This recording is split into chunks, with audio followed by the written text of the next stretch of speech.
if you are a Patreon and you watch the streams or you watch the videos and you go, I would love to, I pay $25 or above, Richard, I would love to ask a question, you got to get on the Discord. I put invites out all the time. It's in the Twitch chat. You type !Discord, you can find it. But you have to get in there if you want to get these questions. Otherwise, I'm not going to pick them up. Get on the Discord, get in the community. That's what you have to do. There's loads of stuff going on. We do CS:GO, fantasy on, you know, in a community where everyone discusses it. We got fantasy football. We got fantasy NFL. There's always somebody streaming some shit down in the voice channels. We've got Finnish people. It's always good to see, you know, how the other half live. Kekkonen. And yeah, it's all, so, you know, it's a good community to get into. Fat posting, you know, people will post pictures of food. Even I did that, you know, a few times while I was on holiday. So, you know, we've just had someone called Avi Wash come back from being muted for like 14 days because apparently he went mental. So, you know, loads, it's all happening in Rich Cord land. Let's get into the questions. This is from Tyler. Patreon question. With the ongoing TikTok NPC trend, how close do you think we are until the esports industry realizes they can make more money just saying words? Do you look forward to the simple NPC Navi stream or perhaps a 100 courtroom NPC stream? So, listen, the one good thing I'll say about esports this is how bad it's got, is they didn't jump on that trend. So in esports, because everybody wants to go viral, it has become an insufferable place where every time there is an event or every time there is a happening, a dude who runs a Twitter account or an Insta account or whatever it is has to jump on it and fucking whatever's popping off, whatever the trend is, and they do it, you know? And it's like, sometimes it's really cynical. I always use the example when the Ice Bucket Challenge was going around for, it's ALS now, I nearly said Lou Gehrig's disease, but it's called ALS. And I remember that, and it's like, it's meant to be a charity thing, but everyone was like going, right, well, okay, NIP, the challenge is over to you, and the challenge is over, and everyone was doing it, and it was super insufferable, and I don't even think anyone was actually raising anything for charity. Like, they weren't doing it for money. It was just a bunch of dickheads pouring a bucket of water over their heads and then saying, over to you, and they were doing it, and they were getting loads of engagement. And I'm like, where's all the fucking money for charity? Well, turns out absolutely fucking nowhere. You know, the NPC trend, for those who don't know, because we've got some boomers on Rich Cord, and I think they think the NPC trend is when, you know, it's like the grey face, and it's like, orange man bad, Biden good, you know. It's that. Now, those people are NPCs, but that's not what's happening. The NPC trend is you get these influencers, typically attractive people, you know, so not like me, a hideous chud, but like attractive people. And what they do is they go on like TikTok, and people are like watching live, and they press like, they send an emoji, you know, so whatever it is, like, you know, eggplant, which means a penis, but whatever. They do that.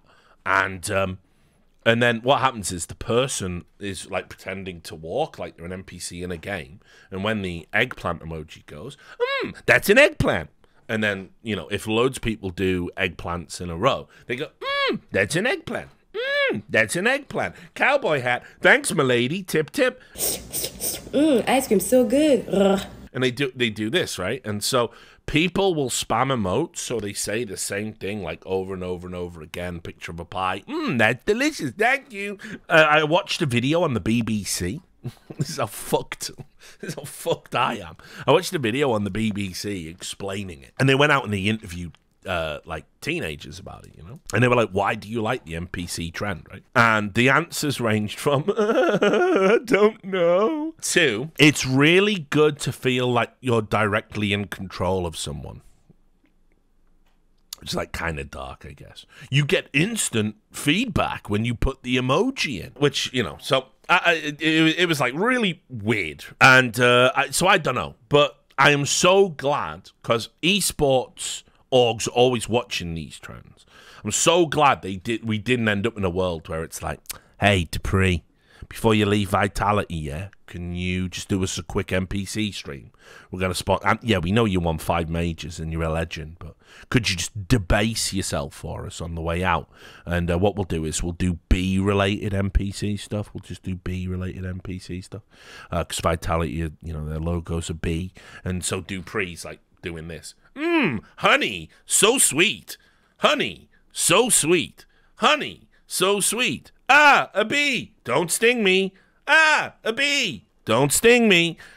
And, you know, I like, there's definitely a world where it could have happened. Like, if you think it couldn't have happened, you don't know how dog shit esports is. But it just didn't. So I am pretty pleased, actually, that the NPC trend... Yeah, exactly. Easy for ends. Easy for ends. You know, I'm just glad it didn't take off in esports in any capacity, because it would have been awful. I hope that answers the question. This is from Wookie Potamus, I think. Is Tom Brady truly done in the NFL? Or will Robert Kraft make some sort of mecha Tom Brady to replace him, forcing the now 65-year-old real Tom Brady out of retirement for a Super Bowl to end all Super Bowls? Now, by the way, if I was Tom Brady's agent, I would be talking to studios about making that movie, because it's really interesting, actually. You think about like the proliferation of like the NBA in youth culture and online culture compared to the NFL, and the NFL's got all of these problems with CTE. They've been trialing some new helmets, actually, which whatever they call the Guardian things, helmet guardians or whatever, and they've shown it's reduced concussions by a significant percentage. But, you know, football's facing an existential crisis in a way that basketball isn't. And, you know, you think about Space Jam and stuff, and LeBron doing Space Jam 2 and how big that was in China. You know, if I'm Brady, I would be all over that shit. I would, like, he's the guy for that, right? And you could do it, you know, like a cartoon animation. You do it like the Godzilla movies, because obviously the plot you've read, I don't know if you know this, Wookie, I don't know if you're into the Godzilla movies, but that just is Godzilla versus Mechagodzilla. That is the plot. So I'd love that. It's not going to happen in real life, and obviously Tom Brady is truly done in the NFL, and I think that really showed, like, last season. For me, he'll always be the GOAT quarterback.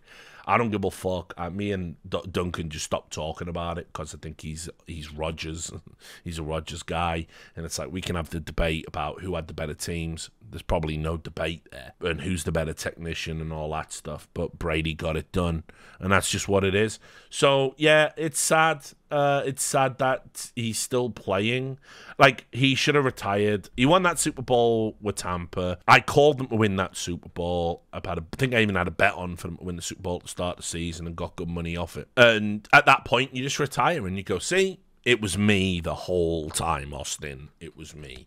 And you walk away, and you walk away a legend. And, you know, unfortunately, increasingly what you start to see, like with your Ronaldos and everybody else, legends linger too long. Legends stick around and they start stinking up their own legacy, and it fucking sucks. And you know, like Ronaldo's like a petulant cunt now, and he's insufferable, and he's having tantrums and lashing out. And like when Portugal go out of the World Cup, he goes and sits in a room by himself and cries. And it's like, just fucking retire. You're ruining your legacy, guys. You're ruining your legacy. Just fucking stop. Like, go out on a high. What do people always say? If you could go back and do things differently, what would you do? And you always go, I would have gone out on a fucking high. Because I've gone out on a high.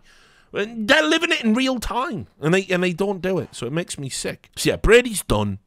Could have been the best. You know, is the best still, but like could have been better. You know, could have been immaculate. But you know, whatever. And I don't know about Mecha Tom Brady. But Alfredo, question: Double Tap, DK and Nathan Fusco used to be major parts of the CSGO ecosystem. What happened? It seems like the pandemic pushed them out, but is there any more of the story? If not, is the scene any worse off without DK specifically? Well, I'll answer the last part very quickly. Yes, obviously, DK was a honest, earnest, hard-working journalist who held himself to the highest ethical principles. And outside of one or two stories where the working parts changed as he was rushing to get them out, had an immaculate record. He started his career to be to be an antidote to what Jake Lucky is and has gone on to become. And I don't like having to keep hauling Jake Lucky over the coals when we talk about esports journalism, but you would think at some point Jake Lucky would have some sort of fucking self-awareness and be like, you know what? The greatest esports journalist of all time is saying these things about me. Maybe I need to raise my game slightly. Maybe I could reach out to him and ask for some advice. Again, I've already given him the advice in an interview where he just fucking disregarded it. But he doesn't want to do that. The most disheartening thing about a lot of these people is they don't want to do good work, because good work is hard work.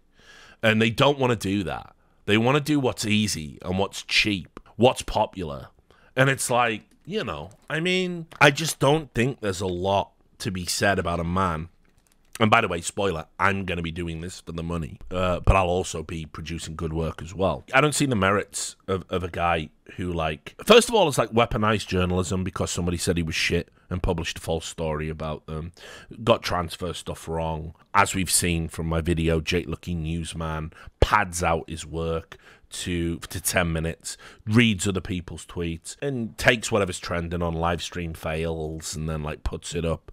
I just don't know how anybody can sing that person's praises. I think the esports orgs that all lionize him and interact with him and are like, hey, heckin' Jake, wanna heckin' Jersarino, heck man, you on the seltzers, heck. I just think these, it's garbage. And also the fucking gremlin that follows him around, the little homunculus that follows him around, Groomsy, he is propping up a guy who's actually a malevolent force and continually gets stuff wrong.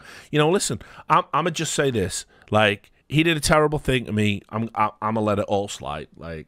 It's fine. I'm just not.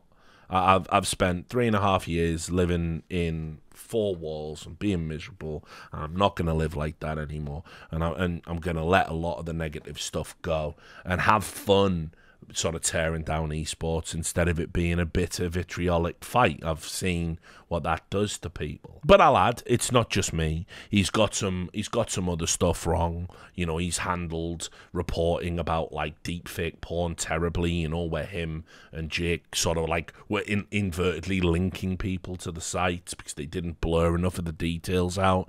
And it's dudes, you've got to look at your collective reach on Twitter, only on Twitter, by the way. Just have a long, hard think about what you want to do and how you want to be remembered, and whether you're here to do good work or you're another cynical parasite sucking on the lifeblood of an industry populated by young, naive people who don't know that what you're doing is bad.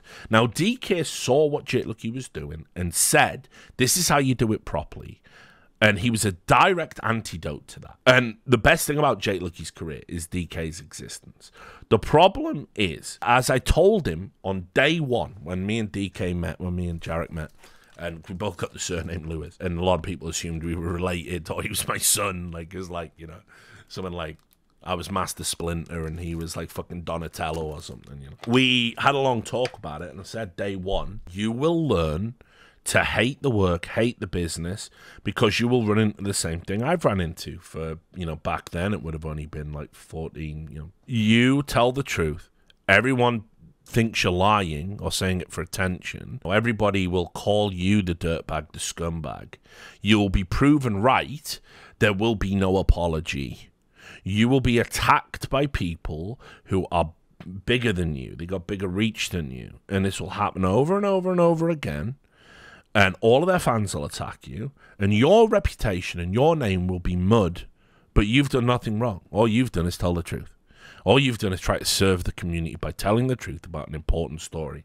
And, people forget DK didn't just do roster moves. He helped people get paid. I want to say he was instrumental, if I remember rightly, it's been a long time, about Quantum Bellator Fire getting their money back or getting some of their money back. He said to me, when we were talking about it, he was like, listen, I get that. I understand it. I followed your career. I know what I'm in for. But people sign up for it and then they don't have, they can't. I'm sick. I legitimately if I sat down with a therapist and described the last like 18 years of my life, they would tell me I'm ill, I'm mentally ill, and I have chronic self-loathing issues, and I need to work on a bunch of stuff. That's what absolutely any credible therapist would tell me, because it's not worth it, you know. And it takes somebody to have a broken brain like I did to do what I did for as long as I did it, and still doing it. And by the way, tomorrow, starting the week with a banger, you're gonna love it.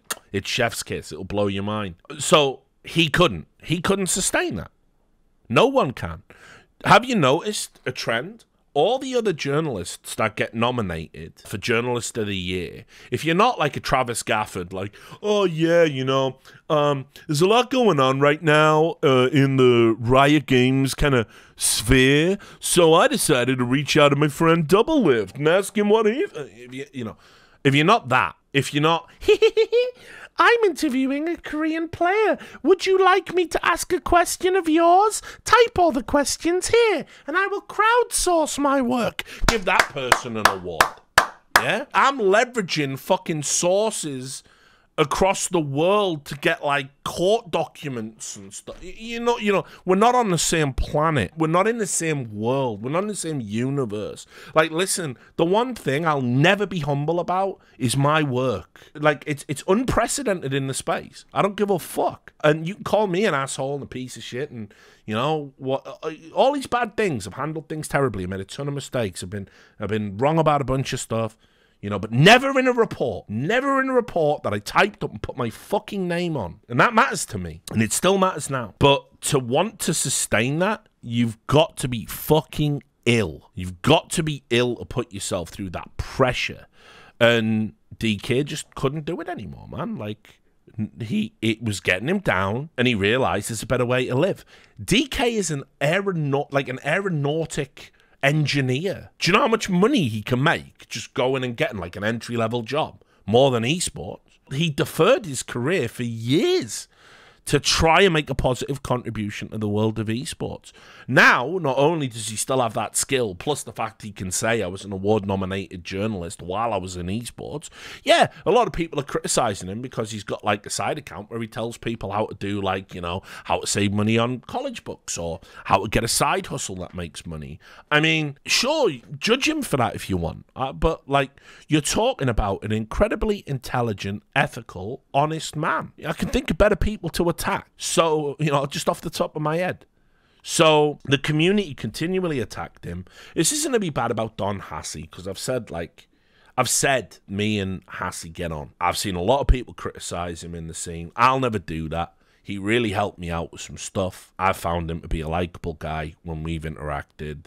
But him and DK never got along, and he sniped at him, and he used to accuse him of, you know, getting stuff wrong or borrowing his leaks, using them as a source, try to ruin his reputation. You know, it's like, I thought Hassey had gone too far with some of that stuff, as is his way. I mean, remember, this is a guy who he's probably not very old now. You know, he was like, he made his name as a teenage RuneScape hacker, for fuck's sake. You know, he's from that world. And now he's like a little influencer account in CSGO, you know. More followers than me, so not so little, I guess. But at the end of the day, like, Hassey's clearly matured as a person and probably would have done things differently if he could go back, in the same way that he renounced the whole Vax Sucks movement and said, yeah, I made it all up about the Brazilians and that stuff. We all grow up and we all get older and we all evaluate where we are from time to time in life. And for Jarek, he was just like, listen, I just can't do this anymore. I am wasting my life. I am wasting my life, and I'm being hated for it and reviled for it and harassed for it. Enough's enough. And I wish him every success. For anyone to wade into this shithole, this sewer, and spend any time picking up a shovel and trying to clean it up, I got nothing but respect for anyone who attempts that, as long as their motives are pure and the work is good. And it's no coincidence that Jarek's gone, Jacob's gone, Jacob Wolf quitting esports, you know, not covering it anymore. Him and Mikhail Klementov from the Washington Post, you know, they're starting a Patreon together, might not work on esports again. Esports, William Turton, became a tech journalist. You will not find many investigative journalists in esports that stick around as long as I have, and that's just because the work is awful and insufferable. So to get back to the ecosystem component of your question, Alfredo, the problem is it doesn't pay well. It's a horrible community. It's not a community at all. It is a disparate group of brain-dead teenagers and clout-seeking losers and industry gremlins that just attack you every time you dare speak the truth. And they will harass you and make your life miserable until you break. And they will break you if you let them. And it's not fun, and you're not being paid. And so something like Double Tap, why is that not here now? Because none of these publications make any money. You know, there's no money in it. Everybody thinks like, oh, Richard Lewis is doing okay. I saw him on E-League. That's the side gig, essentially. You know, being a host. That's what you have to do to make money. It blurs the lines in ways I don't like and I've never felt comfortable with. But it was what I had to do to make some money from my talents and also be able to sustain doing the reporting. So all these publications that are here now, they're gone tomorrow, dude. I mean, like, really, like, they're out. Like, we will not keep our best people. We never do in journalism. And that's that. You know, in an ideal world, if there was any clean money out there I could take, I would build an actual fucking good investigative esports unit that does documentaries. And when I got fucked over for my visa, that was what I was told I was going to get. You know, fucking $100 million budget, this stuff. I got completely fucking conned. Never too old to get wrecked in this business. Nobody wants to pay for that now because there's no money. Everyone goes, well, let's be the ESPN of esports. Have you seen the fucking state of ESPN?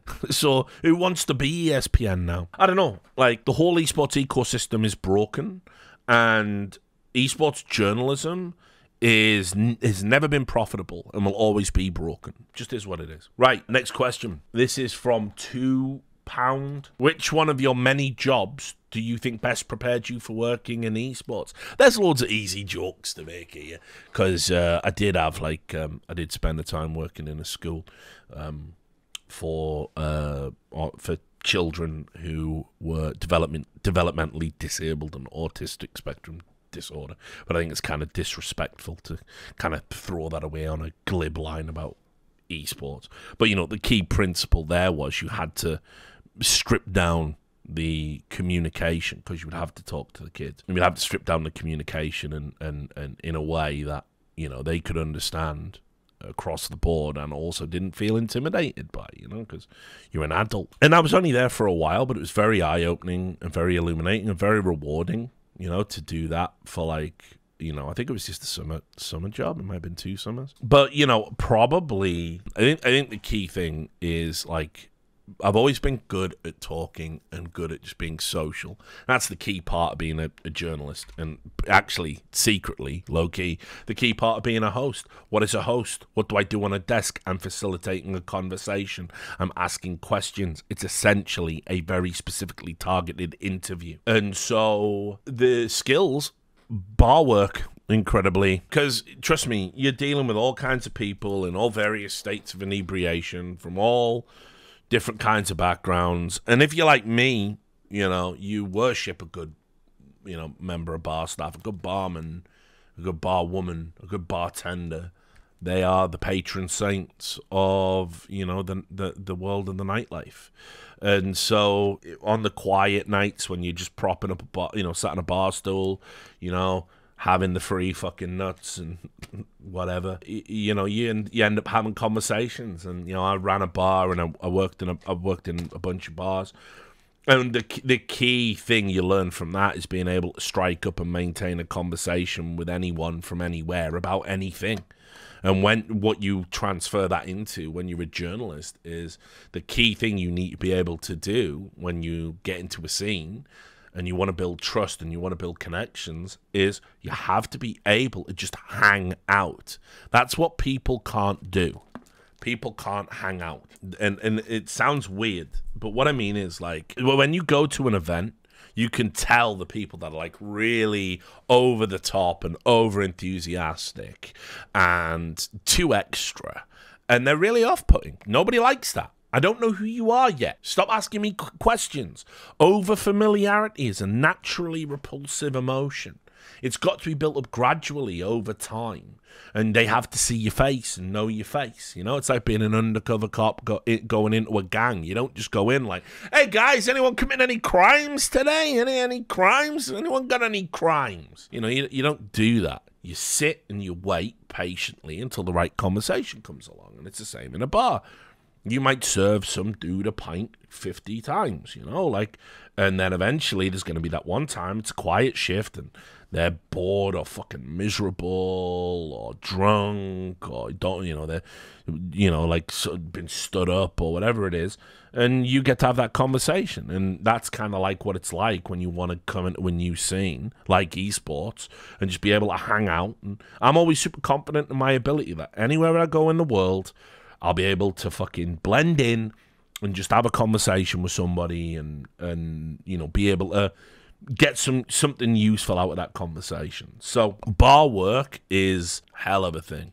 And someone in the chat is saying, I worked with you in a call center in Middlesbrough. So the only call center I worked in Middlesbrough would have been the fucking Tower of Doom. That is Garland's. So that was when I can only, based on your name, I can't even think who you would have been. But that's nice. I do remember it. Remember also, what was the fucking Aussie bar? Oh, Walkabout. Used to do a shift there and come down and fucking go to Walkabout and get fucked up with all the South African guys that we used to fucking hire. That was like a hell of a time. But I mean, obviously I was like heavily into like fucking drugs and everything else back then. I mean, you have to be to want to work in the call center, right?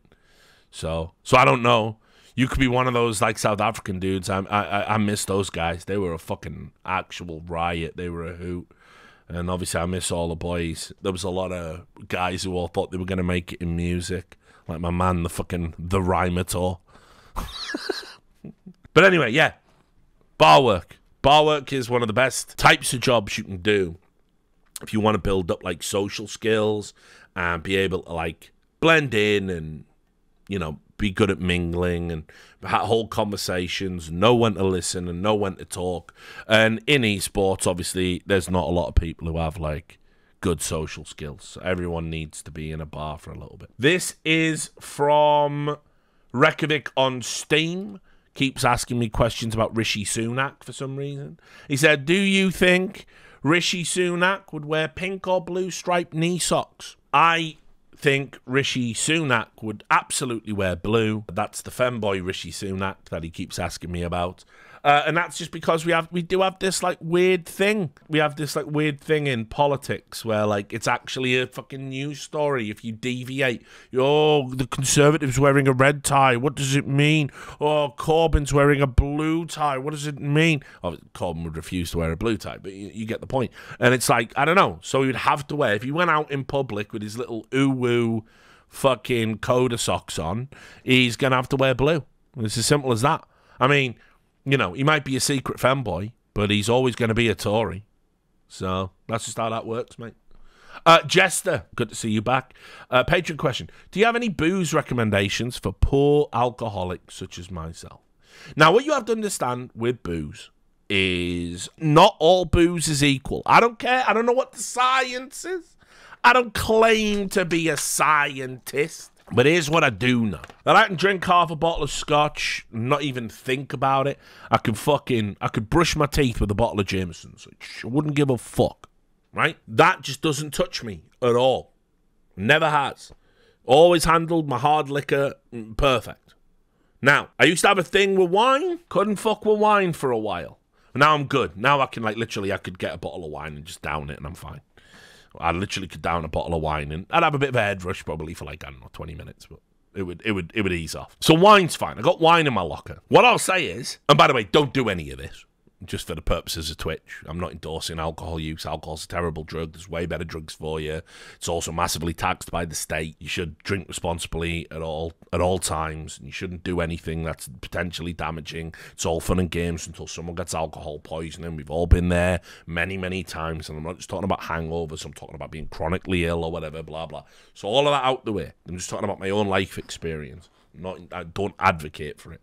But what I'll say is, yeah, the best thing you could do is stop drinking. But what I'll say this is, I used to do this thing when I was in a rugby team. We used to do the Tenant Super Challenge. And the Tenant Super Challenge was you and one other guy would sit back to back and 16 cans of Tenant Super, which is a purple tin of like what they call barley wine now, but basically like just chemically made beer. And it's about 9%. And you had basically back to back with your mans, you had 6 hours to drink the 16 cans between the two of you. And that's what we used to do in the rugby team. Once we got bored of Centurion, 100 shots of beer in 100 minutes, we started doing the Tenant Super Challenge. And so you don't have to be the guy who drinks, you know, them all. You can go 8 and 8, but between the two of them, you got to get them 16 cans down you in 6 hours. And so I used to do this with some fucking big old boys, these drinkers, and I swear to God, you get 4 cans of Tenant Super in, and I was on another planet. Like, you are fucking... like, there's something in them barley wines and ciders that I've never seen in apple. Like, it's just apple cores and petrol as far as I can tell. Like, them Frosty Jack and all that shit. Them are lethal in a way. You know, it's why all the Jakies fucking drink them. They work. If you need to get fucked up on the cheap, like, a couple of tins of them will send you well on your way. And I don't know why. And I'm convinced it's because of the chemicals that's in there. Like, so if you had to... And trust me, I used to do this when I was working, funnily enough, back when I'd fallen into working in a call centre in Middlesbrough and didn't have a lot of money. Me and my old housemate would get at the end. So we had 2 rituals when we'd spent all our money at the end of the month. This is how poor we used to be. This is after the glory days of working on a sales team, and now I'm just on a tech support team for a mobile phone company, lowest of the low minimum wage call centre job. And me and my housemate had 2 rituals. So at the end of every month, first of all, we would get all of the loose change, all of the pennies, literally 2p's or whatever, and we would scrape together as much as we could, go down to a local corner shop, which was like a short walk from where I used to live, and we would walk in and we would dump all the coins and say, look, you know us, we just live there, that's £2.50 or, you know, whatever it was, can we get one of these? And they used to do this thing called Mega White. I do remember the wall of beer cans. That was a fucking... So you, not only do you know me, you've been in my house. Not only do you know me, you've been around my house for a house party. Holy shit. That's surreal, dog. Like, holy shit, those house parties were pretty fucking mental as well, by the way. There was one where we bought pizzas for everyone at the house party, and a friend of mine, and I won't say it in case this is you, but a friend of mine with a Libertine tattoo on his wrist, which it'd be mad if it was you. He did a line. No shit, it really is you. Oh my God, then you remember this. Do you remember doing that line and you threw up on the pizza? Because that in front of the girls. I can't remember who the girls were. Like, that's fucking mental. So, well, I even know your first name now. Obviously, I won't say it on stream, but man, it's good. Crazy to fucking reconnect. We had some fucking... Yeah, I did accidentally break your wrist. I can't remember how we did it. Did I fall on you or something? Were we wrestling? I think we were drunkenly wrestling. I've got a bad record. Oh, you asked me to? Oh dear, this story's got... Let's not. I think we'll. I sort of vaguely remember you walking around with a cast on. But anyway, we'll just shelve all of that. Shit, I've lost my train of thoughts now. 50k, the 50k, yeah, for the money. Right, anyway, now you're embroiling me in some like fraud scheme. So let's not roll it back. let's not talk about the dark all day. Like, people are gonna be like, oh, Richard's a pretty cool guy and a nice guy. And then like, those days were not nice or good at all. Let's leave all of that. We've all grown up now. We've all grown up. I bet you're still a good-looking lad as well. Not me. I really let myself go. Time has not been kind. But, mate, fucking hell, what a blast from the past. You'll have to message me, mate. I'll never be back in Middlesbrough, but... I'm hoping you got out too. Anyway, fuck was I talking about? Those drinks will fuck you up. And we had this ritual. I would go down to the corner shop and there was this bottle. It was Mega White, it was called. And you could get 4, let me get this right. I think it was 4 litres. Yeah, it was a big 4-litre bottle of Mega White for £2.50. It was the price of 2 litres, but they gave you 2 litres free. And it was called Mega White. Not White Lightning, not Diamond White, not Frosty Jack, none of that. Mega White. We would get a 4-litre bottle of Mega White for £2.50, or as many £2.50s as we had in coppers. And then we would chug that. And that's how. And then the other ritual we had was we would go through the joint tray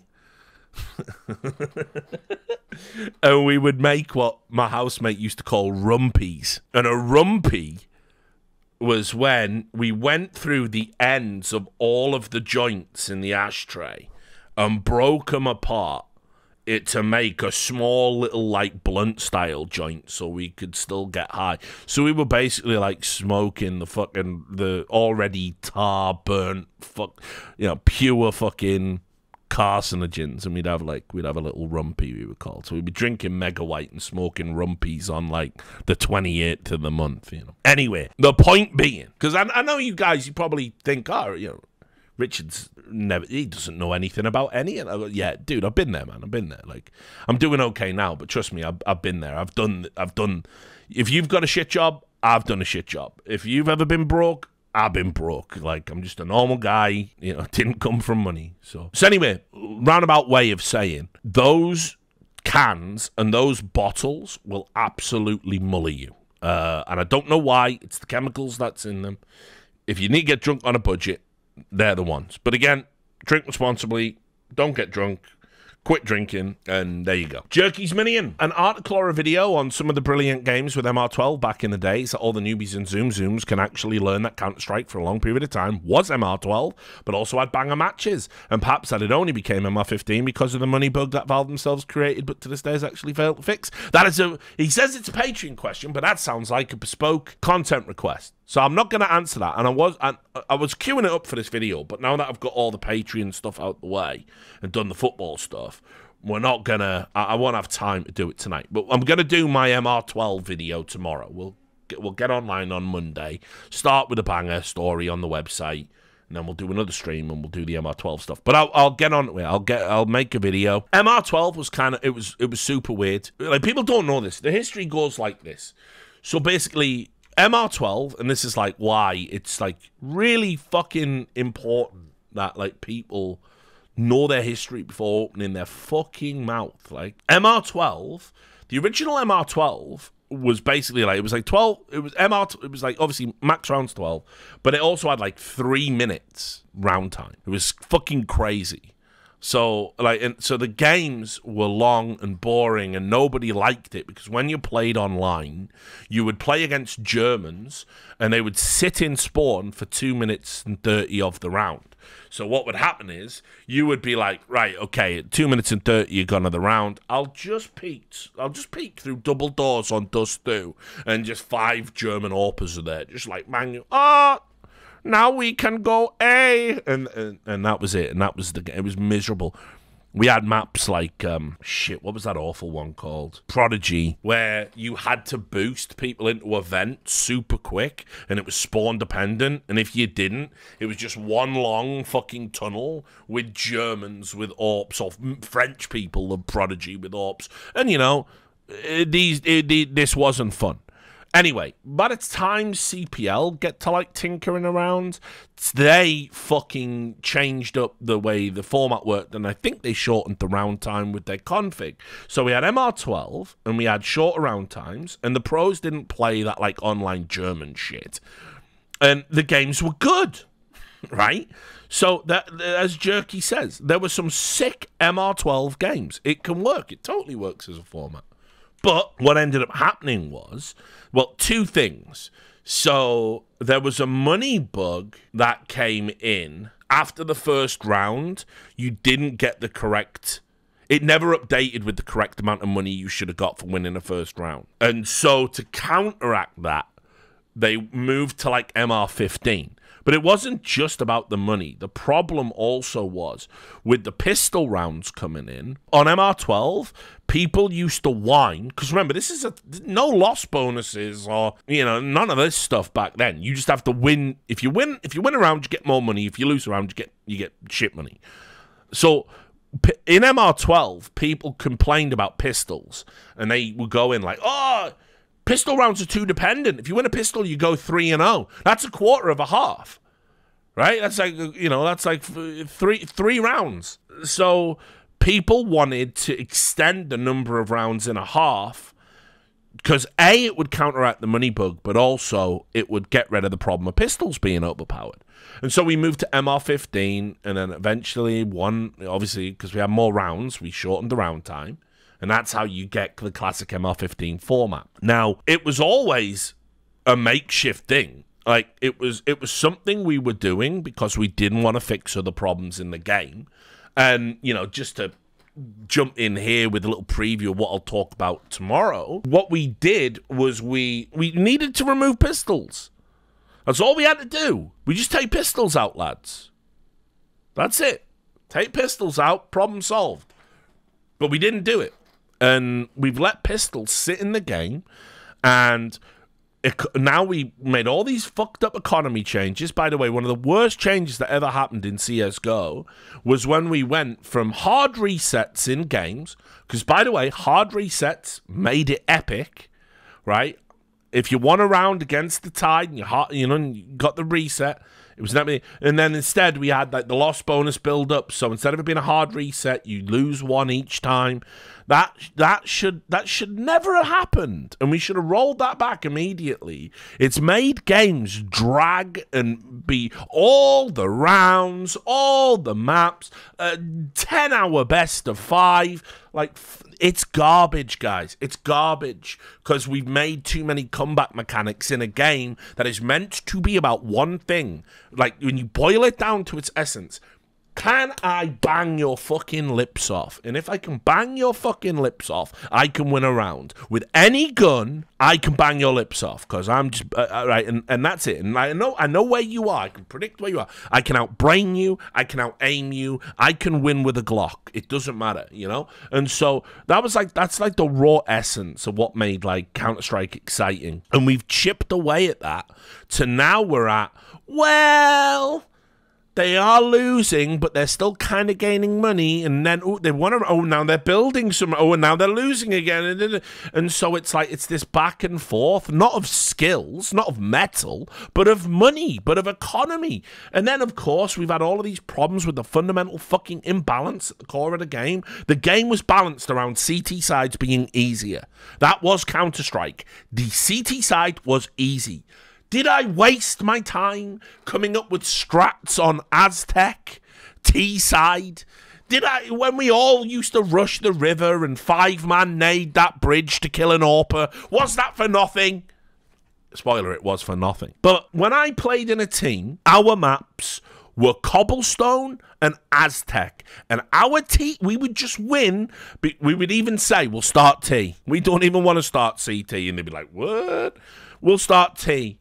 And you win a pistol, now you're demoralising them. You're not meant to get 5 fucking T rounds on those maps. They weren't balanced like that. If you got to 5, you got to 6, they were like, oh, we've got the T side to come. And you would just break them fucking mentally because they know now you're on the CT side. You've got the AWP. You know where to start. And you would just lock down a map and shut them out. You know what I mean? That was how the game was balanced. Now the game is balanced. CTs need everything. CTs better have utility. CTs need AWPs. You've got to have a full complement utility all the time. You've got to have the rifles. You've got to have the more expensive guns. Your secondary gun, the FAMAS, is trash. Unlucky. Galil just bangs your lips off. Fucking Mac 10 bangs your lips off. It's fucking garbage. Like, so we've had all these problems in the game, and it is festered and festered and festered.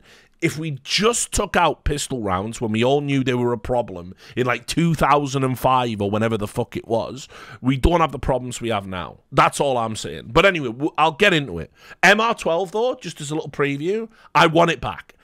What I have watched in Counter-Strike, I know you're all like, G2, we're winning.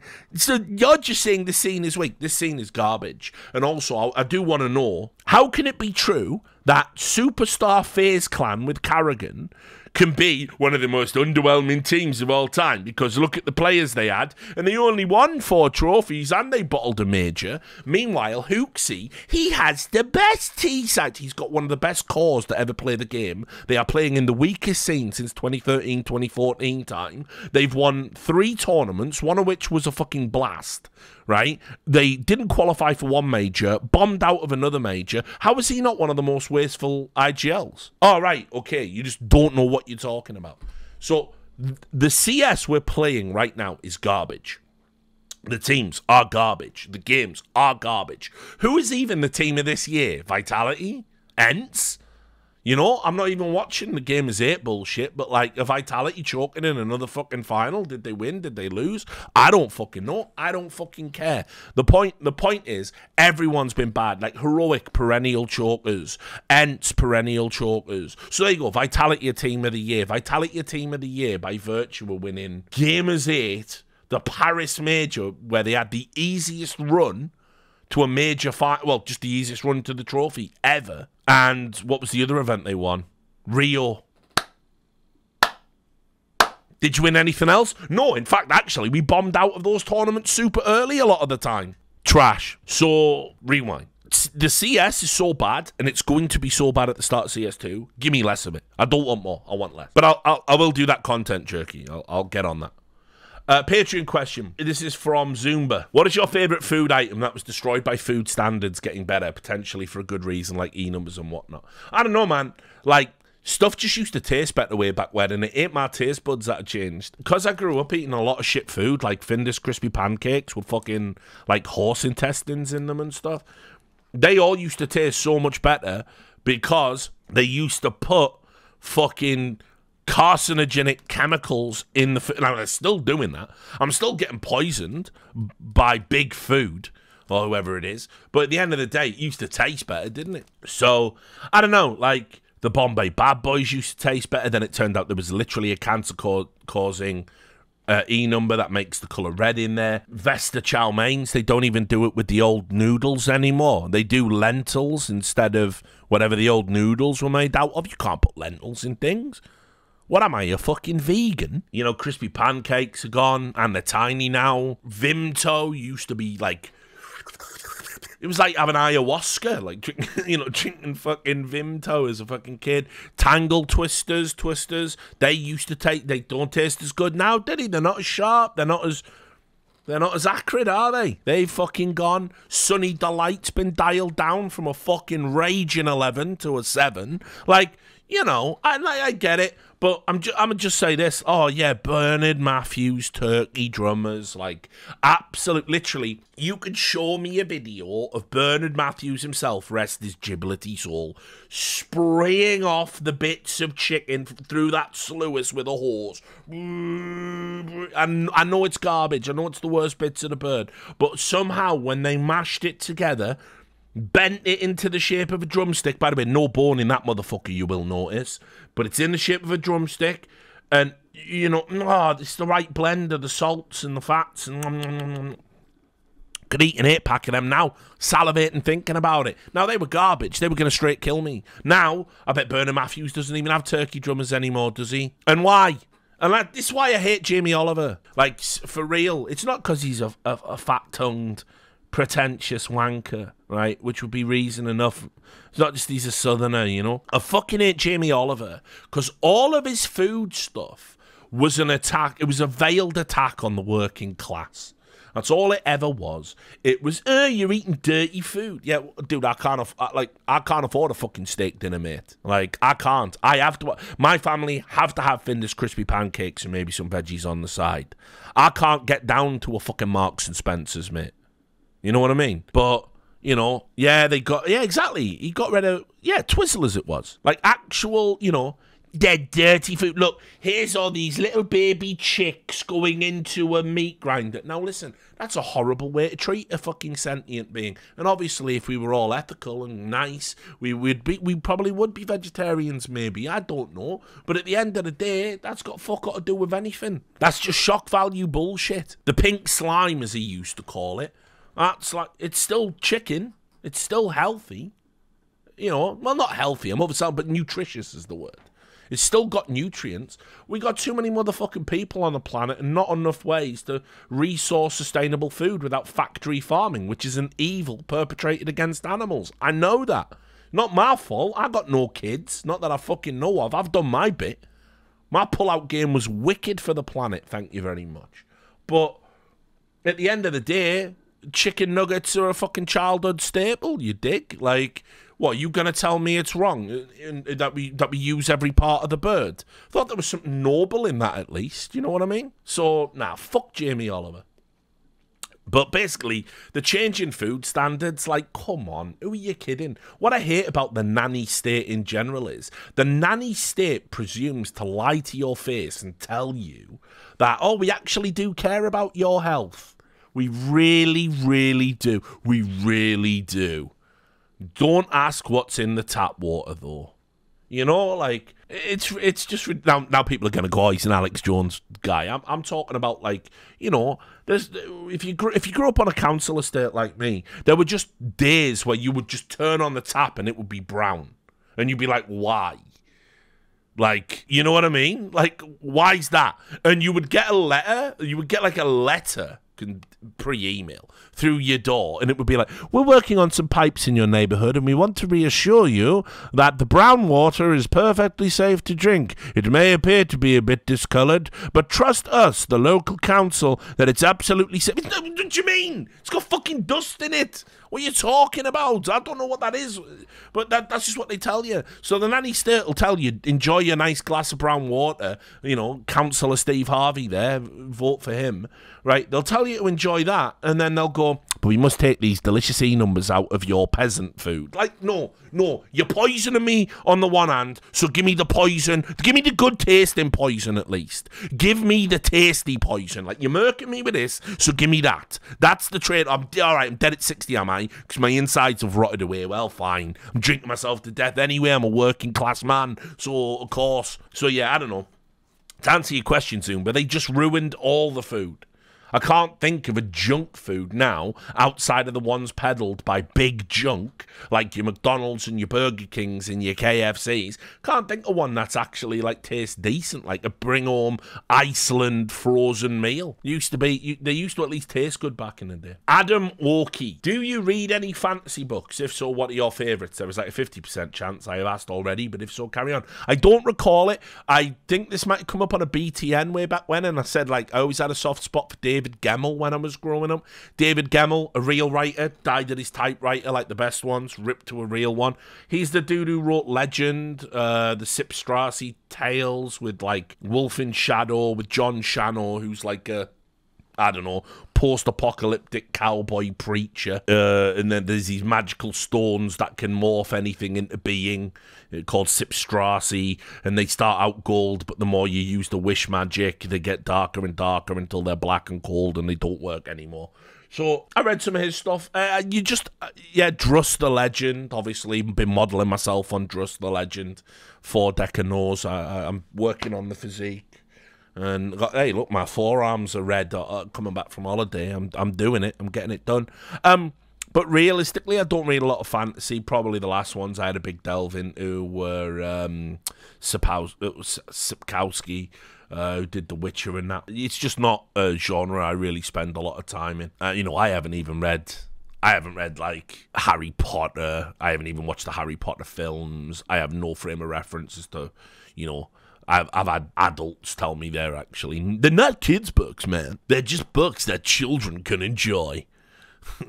You sound like a fucking douche, mate, but whatever. And I've obviously done Lord of the Rings and The Hobbit and I know loads of like Lords of the Rings trivia, and I've done all the Game of Thrones. So, and yeah, but yeah, just not anymore. Not anymore. If I have the time to sit down with a book, I ain't gonna be reading that. I'm gonna be reading something else. This is from. It's just the letter G, mate, for me. So word up, G. What is your go-to meal you cook when you want to impress your guests?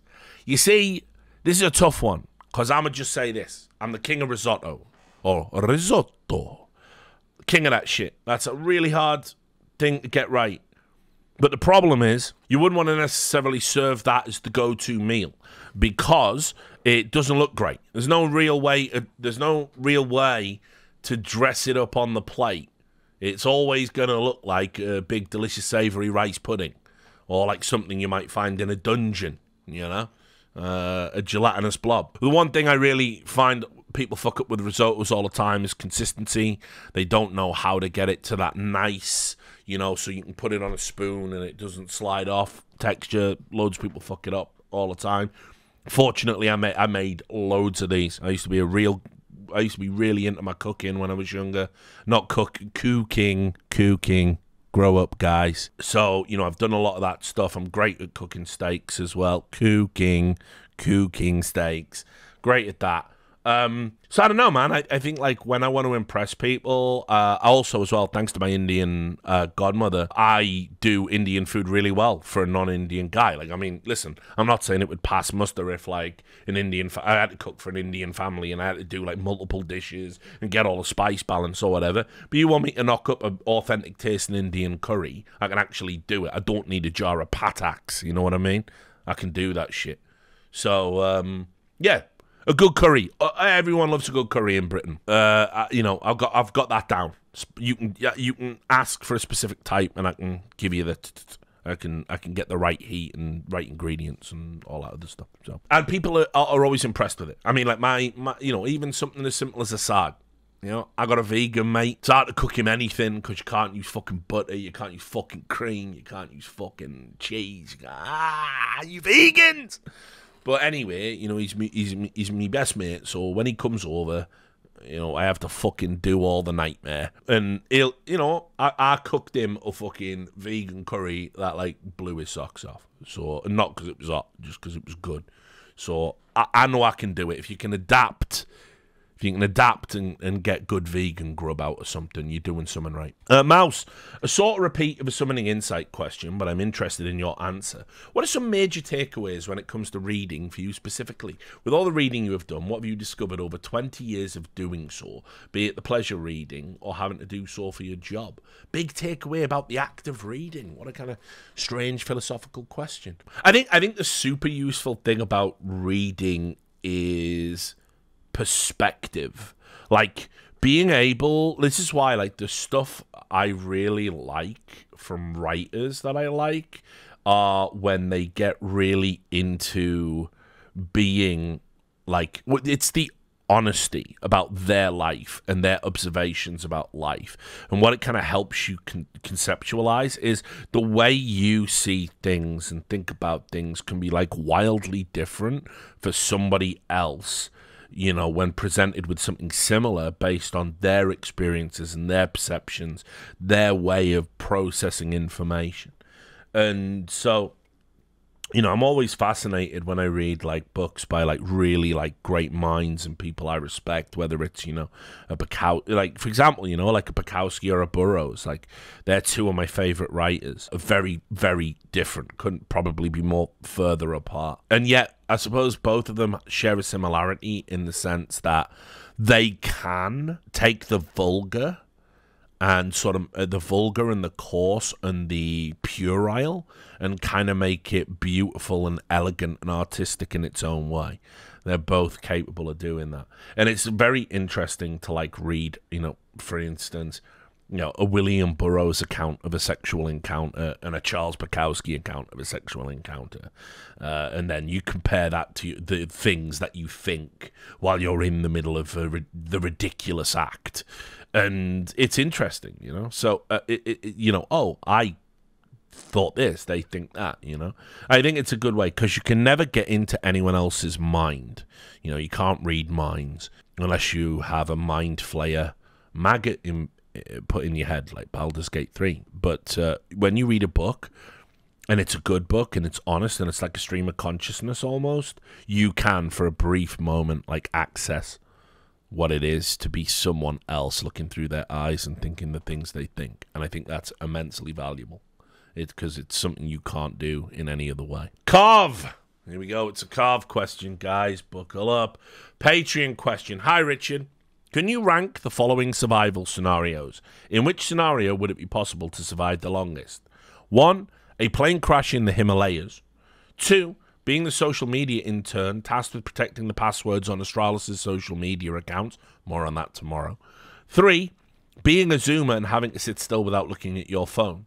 4, playing professionally for the Sentinels esports organization.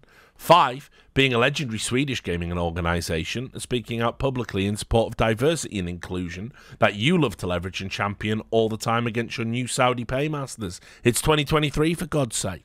So, all good points about how quickly people do indeed change their minds and walk things back. It doesn't answer your question at all, and I know it's a joke question because, you know, you're carving. Best sense of humour on the rich chord, perhaps, in my opinion. I don't know. I don't want to say that. Everyone else will get offended. It's right up there, though. You do it for me, Carve. I'll say, I think I'd be good in a survival situation. I want to just say that. Yes, I'm overweight. Yes, I'm old. Yes, my knees are shot. My back is shot. But, like, I used to read all them books as a kid, you know, how to make, like, shelter. And who was it who used to do it? Ray Mears. Bushcraft. Right? You know Ray Mears? Is he dead now or something? Probably he is. Used to do that. I always felt like, you know what? If you drop me somewhere, I have a good enough grasp of trivia to understand, you know, don't do this, don't do that, do this, do that, this is okay, this is wrong. I think I'd be all right, like, I think, you know, so if I survived the plane crash in the Himalayas, also, I wouldn't be squeamish about cannibalism, you know? I always thought that was weird, like, you know, when you read about those, like all the motherfuckers that, like, went to, like, the Antarctic or whatever, and they're like, no, we will not eat our fallen comrades.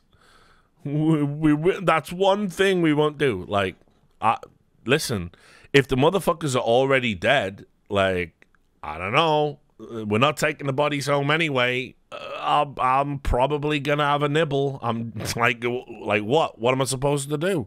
So I think I'd be all right with it, you know. I think as well, it's always like, no, prion disease is only if you eat the brain. I'm never gonna eat a brain.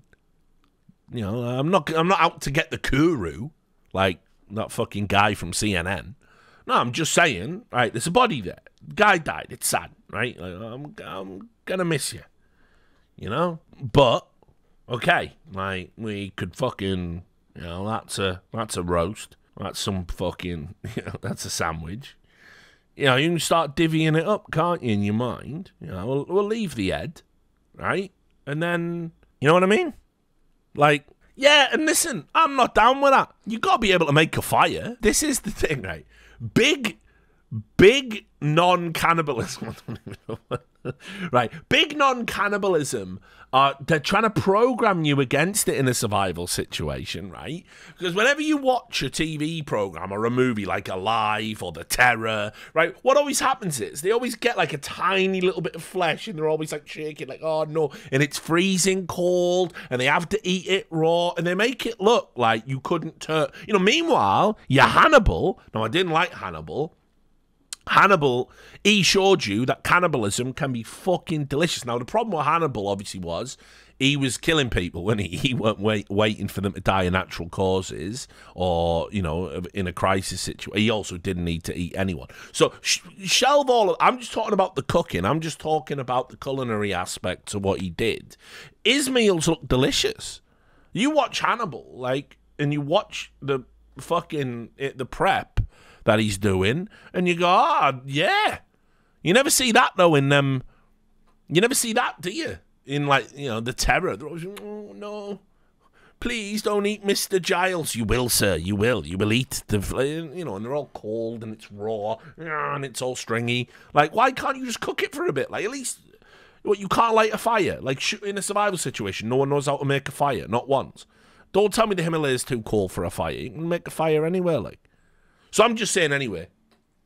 I wouldn't be squeamish about that if it was necessary for survival. And also, you know, now listen, when you're out in the tundra or up the mountains, it's really hard because nothing's there. But put me in the forests, I'll be all right, I reckon. 100%. Desert's a tough one. I am a thirsty boy. But anyway, I think I'll be all right. Nothing to do with your question, Carv. And I'm now copped to being a cannibal or something on stream. Probably going to get fired and cancelled. But the end of the day, I think I'd be all right. I think I'd make it. Just the second question. With MR12, a new in-house Valorant style ranked system for matchmaking that will likely replace Face It in the SEA and the removal of franchise leagues. Oh, sorry, there was a comma there. There was a comma. Sorry, I left out the comma. I made you look like a dickhead. My bad.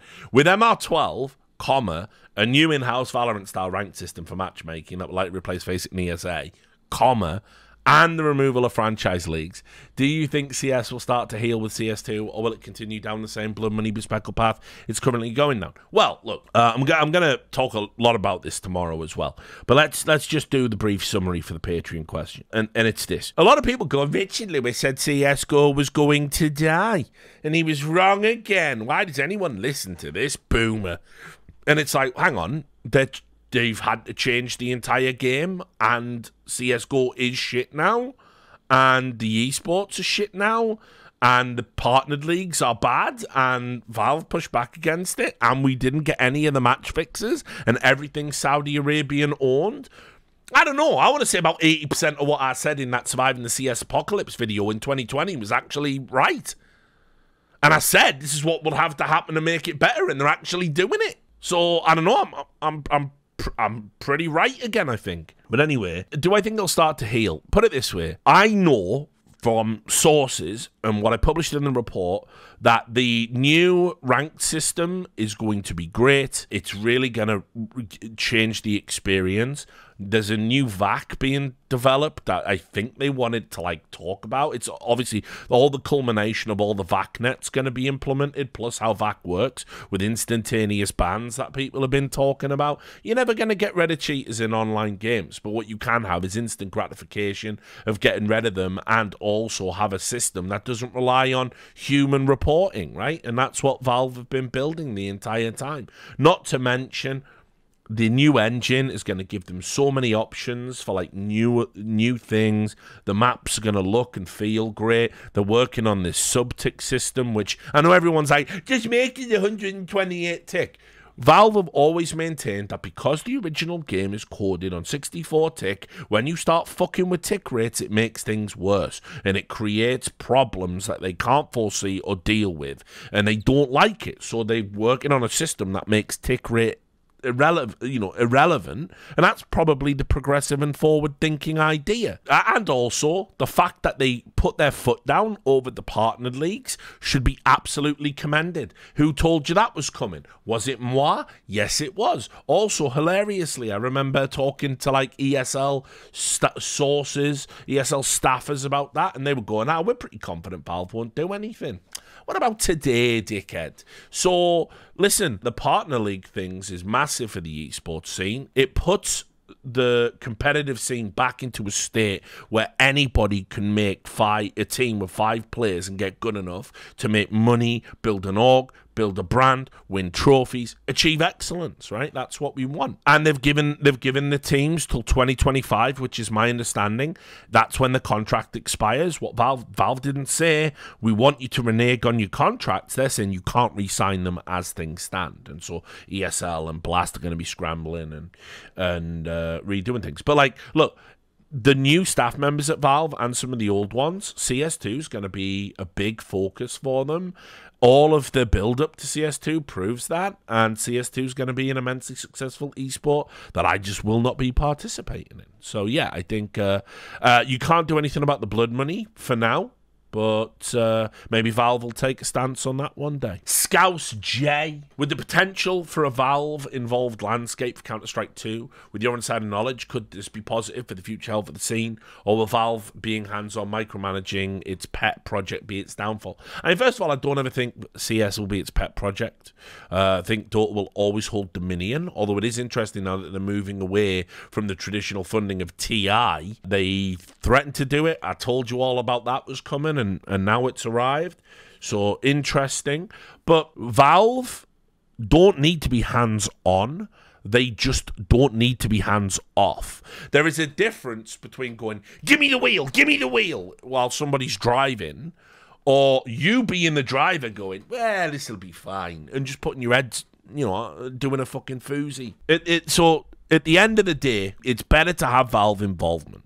As long as they know where the line is and how involved they have to be, it will be fine. Now, they're a games developer, so I will not say they're going to get it right. But here's what I do know. Valve, out of all of the major games developers I've ever had any interactions with, they seem to get it, and they seem to know where overreach starts, and they don't do it generally. They've been too hands-off, if anything. I think them getting involved in CS2 and stopping the Saudis via ESL and the Savvy Gaming Group controlling everything is a really good move, and good for them. Mega awesome, man. How are you doing physically and mentally? As I said, despite people saying, you look hella bloated, you just haven't seen me without a beard, you fucking weirdo. But you're banned now, so whatever. I lost some weight. I was doing lots of exercise while I was out there. I've thrown all the shite out the house. I'm drinking less. I mean, like, the 2.5 weeks I was away was also like a detox, I mean, like, we were drinking on the nights, but not enough to get to the critical point of hangover, because I wouldn't have physically been able to put a Bergen on and fucking walk 9 miles. So sweat a lot of the bullshit out when you were doing it. Trying to eat better, trying to drink less, just be good. And as I said, I reconnected with the world. I talked to strangers. I had fun, like, I went to places and saw things I hadn't seen, and got to hang out with friends in a capacity where, we got to hang out like every day, and you don't really get to do that as a grown-up. So it was super cool. It was really good for me. And, you come back feeling ready to engage with the fucking planet again. Not over the top, hug the trees, we're all gonna make it bullshit, but just like, you've probably got like 20 years left on the planet, and 20 years of consciousness if you're lucky, so probably should do something with that that's positive, instead of sitting around and just being hunched over a keyboard and sticking a bottle of whiskey away, so it's definitely been positive. I do feel better. Barn question: you've spoken about Destiny before. Did you two have a falling out? Not particularly a fan of his, but I've watched a few videos from Skip Sound. Well, me and Stephen used to do a podcast. You probably don't. It sounds like you don't know that, but my original big podcast was with Stephen. It was called Unfiltered, and we always had a good chemistry. We came at things from different problems. We had a falling out back in that culture war bullshit. I know Stephen regrets what he said. I regret what I said and what I did to him. It got really bitter, he came into the chat, and what I was talking about, something that I know is true. I was talking about a journalist that had been basically the press freedom index in the Obama years had declined. I was talking about, like, everyone was losing their shit. It was like when Jim Acosta made a fool of himself in the White House, and Trump, like, rescinded his press access, which, by the way, the Biden administration just did for something like 30, 40 journalists, and nobody's even talking about it, including an African journalist, because they're like, he's too disruptive, so whatever. But people forget that Obama was trying to ban Fox News. He actively talked about banning Fox News from having White House access, and he harassed a journalist, I think it was Jim Rosen. And so I was just talking about this on stream, because again, one of the things that I did a lot of, it was really an unenviable position, because it was basically, I don't want to defend Trump. I don't like Trump. I think he is a uniquely awful candidate in uniquely awful ways. I think he's a piece of shit. I think anyone from Britain and other parts around the world even has a valid reason to dislike Trump because of the land he's bought up. And I remember watching that documentary, You've Been Trumped, or what he did around that golf course in Scotland and how disruptive he was for a community. He's part of the nouveau riche. Me and him have nothing in common. He's not a man of the people. If you think he is, you've been completely hoodwinked. And so the thing I fucking resent most of all about where American political discourse and the American media coverage got to is it put me in a position where it looks like I'm defending Trump to a moron because I am saying the media lied about him here, and the media got this wrong about him here, and the media applied a double standard here, right? But that's not a defense of Trump. It's a condemnation of the failed institution of journalism. And so it got weird because, like, you know, I follow him on Twitter. I don't think Twitter's a good forum for anyone, and Steven's always been a bit of a troll and a shitposter like myself. He likes to provoke people. He's had the worst things done to him that anyone can do, with doxing and stalking and threatening his family and all this stuff, and he's just immune to it in a way that I'm not. And you know, so that's fine. If he wants to light the torch paper and fuck around it, that's his prerogative. But I will say, like, in the middle of the culture war, when we started falling out, he said some unkind things about me. I said some unkind things about him. We've since talked. We buried the hatchet a long time ago. We did it on a Trainwrecks podcast, which is how long ago that is. And I went on a stream of his recently. The only reason I don't do more content with Destiny is right now he's got legitimately crazy people in his orbit I don't want to be around, and not, you know, and I'm not talking like one or two. There's lots of them, and I just don't want to get into that. It's not going to be good for my mental. But it's not Steven that's the problem. Steven is, you know, like, I got nothing but respect for what he did. He's the pioneer of political discourse in streaming. Unlike a lot of these posers, like your Hassans or whatever, he actually went out and fucking canvassed for what he believed in, and helped, you know, and helped people go out and get votes. And he would have been more politically active if other people who claim to be, let's form a coalition of lefties so we can get Democrats elected, they started really misrepresenting some of his older scandals and older issues to make him look like a worse person to associate with than he actually is. And, you know, that's, again, one of the problems why I can't be down with these American lefties. They're dirtbags in a completely different way. So I don't know. It's like, I think Steven's like, you know, there's no beef there. There wouldn't be ever. I wish there was a topic that, you know, sometime we could sort of talk about and just roll it back and have some fun again. But I think the culture war, unfortunately, and I say this respectfully, you know, as I was probably a bit too involved in it. You know, look, I've been honest about this because there's no point in lying. Like, people always make out that, like, I can't be self-reflective and I can't say I did things wrong. I was on the borderline. I could have just as easily been one of those accounts posting about social justice warrior. You know, I think unironically I do have 2 YouTube videos that have the word SJW in the title. It was touch and go. But, you know, I managed to pull myself out of that bullshit and stay balanced and stay focused and realize that, like, when something seems super significant to you and people are attacking that thing, it's very easy to demonize them and make them the other and convince yourself they can never have a good point about anything. And that's not how life works. That's not how the world works. That's not how people work. And when you lose sight of that, that's when you become an ideologue. That's when you become an embarrassment to your former self. And it's not about being smart, although, you know, I would say morons probably have a larger propensity for doing it. You can be the smartest person in the world and still fall into that trap. And you will see many smart people who you had former, you know, respect for, and they've lost it. They've gone, you know? It's like, can you believe at one point, like, Jordan Peterson was actually just a benign psychologist, clinical psychiatrist dude who talked about, who talked about, you can go watch his lectures. And then the internet just fucking broke him. You know, his benzodiazepine addiction broke him, and now he's come back, and I look at his Twitter feed, and, you know, he's, like, posting about, like, gay pride, and he's going, pride used to be a sin, and it's like, these are, like, shit posts. You're, like, a super intelligent guy. Like, what are you doing? And it's like, you know, social media and the mob attacking you every day through the vector of social media. Yeah, him accidentally posting a fucking fetish porn video saying it was like a Chinese sperm milking facility when it was like fetish porn. It's like, bro, where are we at? Like with this, and so it's like it can happen to anyone. Social media and the brain. My theory is this, and theory. I'm nobody, right?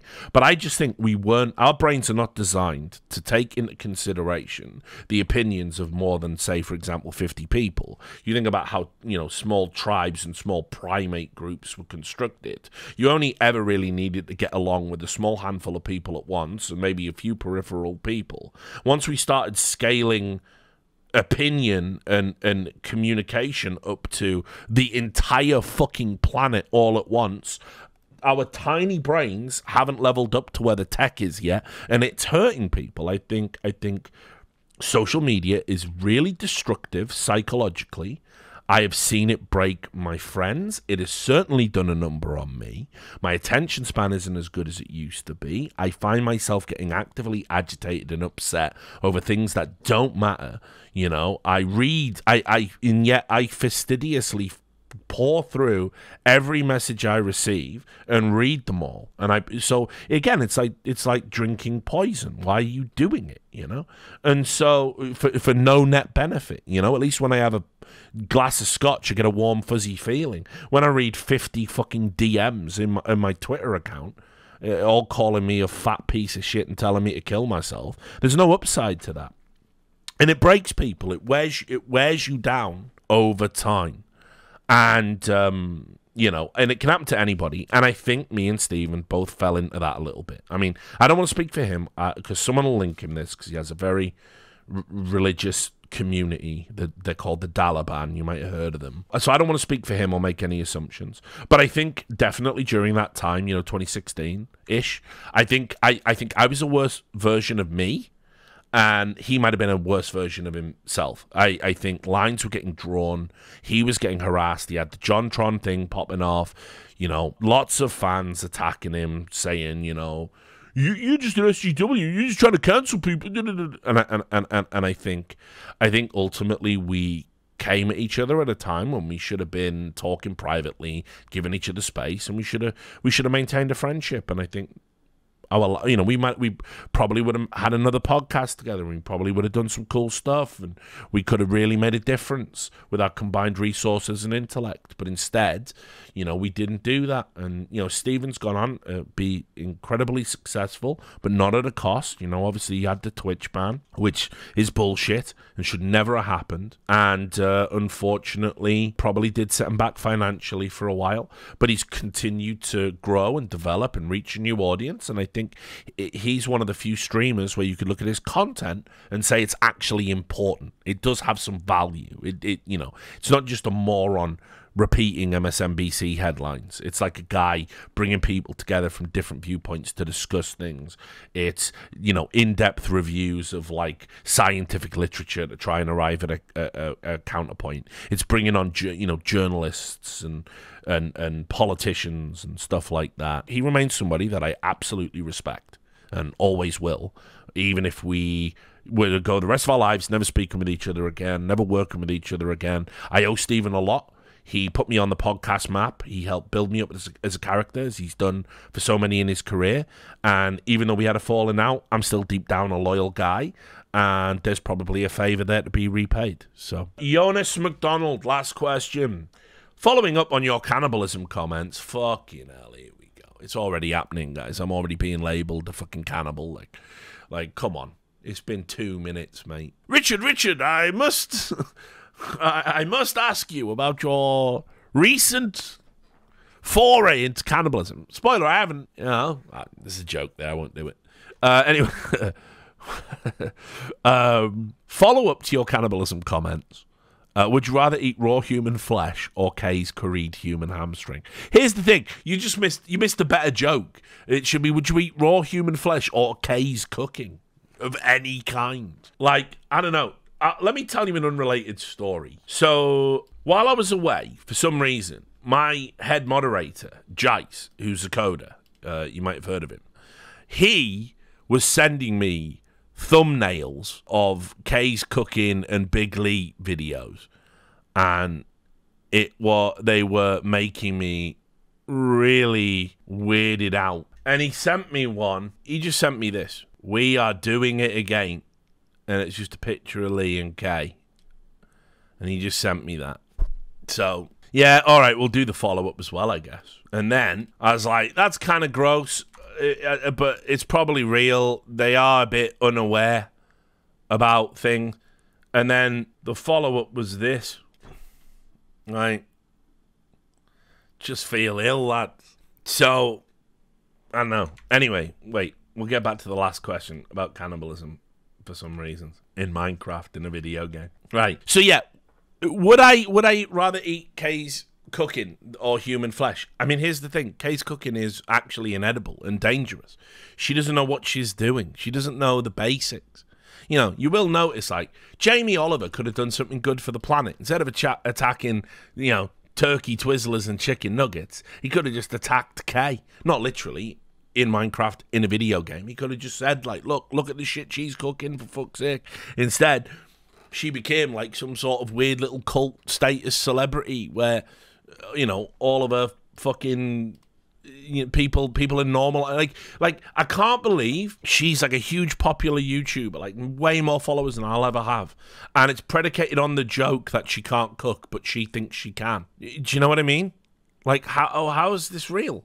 But anyway, and she thinks she's good. People, I've been back cooking again. The way she says it like a threat. It's like a tape from a fucking serial killer or a fucking terrorist group, like sending a video into the police.